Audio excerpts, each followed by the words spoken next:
বান্দরবান পার্বত্য জেলা পরিষদ কর্তৃক বিভিন্ন উপজেলায় চারা বিতরণ হচ্ছে।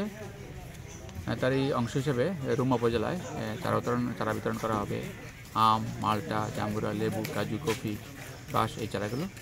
তো আমাদের হর্টিকালচার থেকে রুমাতে আমরা গতকাল এবং আজকে মিলে আমরা 5000 মালটা চারা সরবরাহ করেছি রুমা উপজেলায় সরকারি নির্ধারিত মূল্যে। পার্বত্য জেলা পরিষদ বিতরণ করা হচ্ছে।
Vai, chalo.